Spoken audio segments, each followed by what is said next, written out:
Hello and welcome to In Conversation with Rashmi. Today's guest is not only special, but someone who brightens all our mornings every day on Chime 96.7 beyond the Tri-Cities. And it's none other than our morning co-host, Tara Connors, who also happens to be my 100th guest. So this episode is going to be so special, and it's an absolute honor, Tara, to have you here this morning to be a part of this conversation. And thank you so much for being here today. It's a pleasure to have you here. The honor is mine, Rashmi. Thank you so much for inviting me. So this is so such a treat for me because it's my pleasure. And I'm used to having to drive things, so I'm at your mercy. And just so our listeners know, this is also a 100th episode special. You're my 100th guest, which is I wish you had told me I'd had confetti and balloons, and instead you just got my heartfelt congratulations, and you are just killing this. Oh, thank you so much. Thank you so much. So, from what I understand, you have been with Chime for 20 years and you just completed your 20 years. So, congratulations to you. Thank you. It's unbelievable, but it's yeah, a journey. It is. And in the same breath, it's like, it's so new still.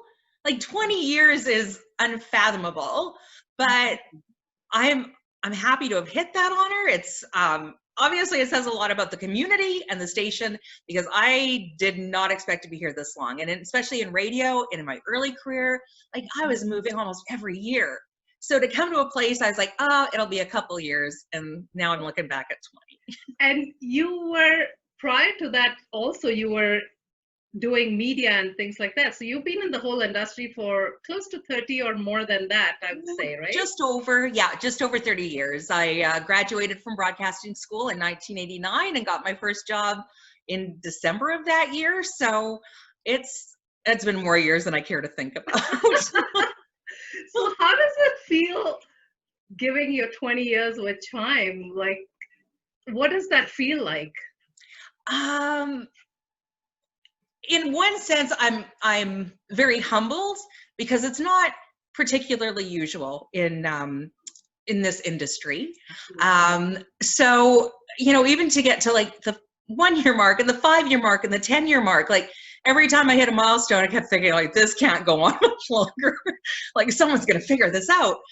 So to get to 20, and again, with the company I work for in this market, it's not unusual like it used to be. So I'm just happy to still be doing what I'm doing and doing something I love. And I'm not going to say 20 more years because that's like, I'm old, Rashmi. Like, I can't keep getting up at 3, but I love listening to you every morning. Oh my goodness, my kids know everything you say. So, again, going back to what you do in the morning, is there a script or is that all just you? I should say it's scripted and that it's all very well planned. It's not. We have an idea every morning, like what are the big things to talk about, because we want to talk about what other people are talking about or what's happened since we were, last together in the morning. And so we have kind of a guideline, but so much of what we do is conversations that we have like off air that just all of a sudden like, hey, like there might be something there. So yeah, not a lot of pre-planning. And I think for us, it just kind of makes it's a natural conversation. I work with Brady, and he and I, neither of us are really good at following scripts. And so we would be veering off and going on tangents anyway. So it's just fun to be able to just go with it and see where the conversation goes. Sometimes it works. A lot of times it doesn't, but it's not for lack of trying. And you guys are so natural at it. So we love listening to you. I know you start your day really early, Tara. So what does Tara do after, once she's done with Chime? Oh, there's so much sleeping, Rashmi. All that? I live for my afternoon nap, I'll tell you that. well, things have certainly changed in the last 6 months. Whereas, you know, during the day there was like a lot more shopping, and, you know, meeting for lunches and going to events. And so days were pretty full, kind of settling into a new routine now. So, and I don't mind it, I'll tell you. I'm watching a lot of TV and doing a lot of cooking and baking and like this, I think basically the stuff that people have been doing since the pandemic and spending more time at home. But yeah, napping is priority. So how has this whole journey with, you know, trying for a while, also you guys couldn't go into the studio, I'm guessing. No, you know what, Rashmi? We went in every day. Really? Yeah, which, and not everyone did. Everyone with our workplace anyway, anyone who could work from home immediately went home, had all the equipment, had everything, all the safety, everything that they needed. For us, it was, we were going in, there was maybe, you know, 6 people in at a time. We were all in separate rooms. We're lucky our studios are big enough that we could socially distance, and like all the cleaning, preparation, everything to keep us safe was implemented. So we never didn't go into the station. So that was always a possibility. Like if things got worse, or if you know, there were any cases with our workplace, of course that would have changed. But no, so that part of our day in a lot of ways stayed the same. Obviously it wasn't, because there were so few people around, but yeah, we still got to go in. Oh, wow. And with everything that's going on right now as well, and you know how much people are struggling on day-to-day basis, how has this experience changed Tara during this COVID time? Like you said, you cook more, you're spending more time at home now. So how has that experience been for you? I'm fortunate in a lot of ways, because I think I'm what you would call an introverted extrovert. So I don't mind spending time alone. Like I can easily fill my days, and I can do nothing for hours, Rashmi. But I love that. really, I can be busy doing nothing. I think what has changed is that I guess being more sensitive to what other people are going through, and really reminding myself that, you know, check in with friends more, and stay a little bit more connected to family instead of just assuming everything's okay, because everyone just got so busy with life before. It was almost a blessing, and I have talked about this with friends and family, that kind of slowed things down, and then just the appreciation that maybe you didn't even take time or enough time to be like really grateful and have the gratitude for, like, things could be worse. Like we're doing okay, all things considered. And I know you're not you're a very private person too, in terms of how much information is out there, and social media was definitely not a part of your life initially. No, and the only reason I'm even on Instagram is because, again, Brady, who I work with, made an Instagram account and started posting as me. So finally I was like, I think I better take control of this and do it myself. But so really I'm only on Instagram, and nothing against it. And I love seeing what everyone else is doing, but I just really don't think I'm that interesting. So I apologize, because you follow me and I appreciate you. No, but I want to understand from you, considering, you know, social media is a huge platform these days to connect and also promote like your show and everything else. How has that been for you in terms of not being a part of it? Do you feel left out, or you're happy where you are? I think if I felt left out, I would have been on it a lot sooner. No, actually, I feel a little bit more connected, because I get information from other places, and it also makes me, the people who I'm friends with and closest with, I keep in touch with them without social media. Still do phone calls. I know that's archaic, but I still talk on the phones for hours a week. And that's so important right now, especially where, you know, everyone's connected in some way or the other through social media, but they forget to actually pick up that phone and have those real conversations. Yeah, and I live for them. I mean, I have standing conversations almost all of my Saturday morning, and I'm talking from 6 a.m. until noon are phone calls. Like, Wow. you'd think I would get tired of talking.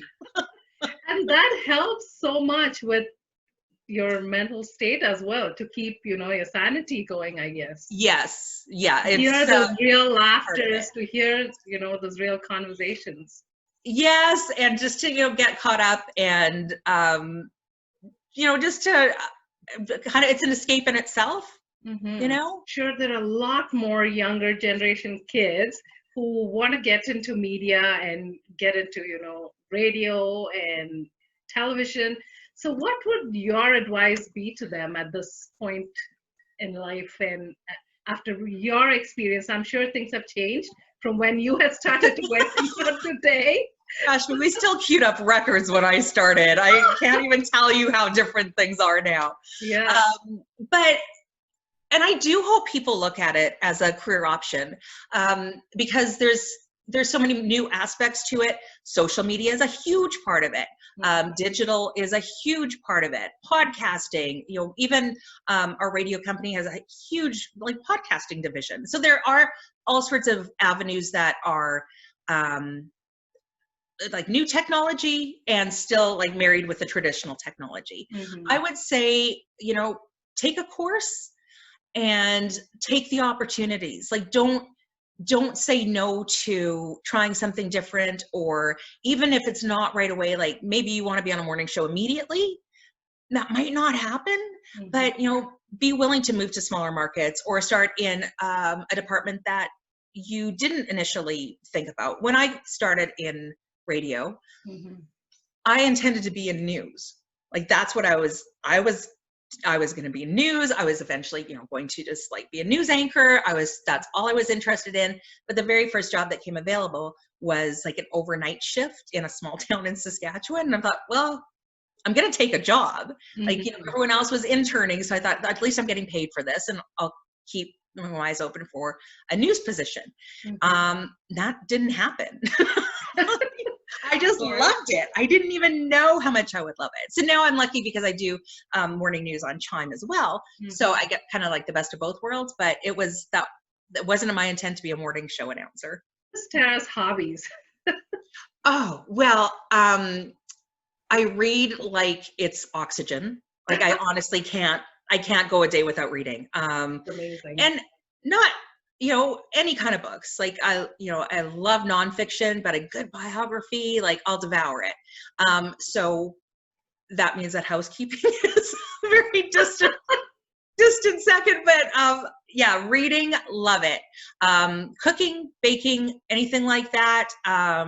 Getting lost in a good TV series. I love binge watching and movies and anything media related.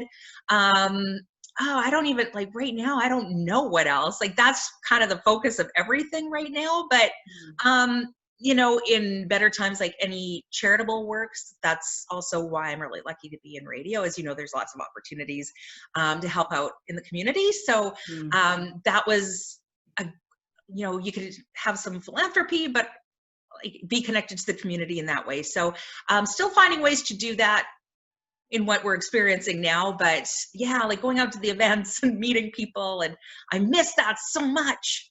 Well, yeah, when is that going to happen again? But I'm so impressed by especially our local charities that have found ways to still do fundraising and connect people that way, even though we can't get together in person. Maybe it's interesting times, but again, things change, and we're pretty adaptable. Where's Tara? Where are we going to see Tara down 20 years down the line? See, I've learned that, the best laid plans, right? You make plans and God laughs. I'm paraphrasing that saying, but I intend to stay doing what I'm doing as long as I can, because I'm very lucky and I love it. Obviously I wouldn't get up and do it at 3 a.m. if I didn't love it. So fingers crossed, I'll do it for a while longer. 20 years, again, that's a long time. But I didn't think I'd do this 20 years. So we'll see. I guess I just, I'm a big believer in things work out the way they're supposed to. So I'll be here as long as I'm supposed to be. And we love you, Tara. Thank you so much for being a part of this conversation. It was so much fun. Such a pleasure chatting with you. Congratulations! Thank you. Congratulations. Thank you so much. And 100th guest. I couldn't be more excited. Thanks so much. Thank you. I love you. You know that, I hope. Thank you.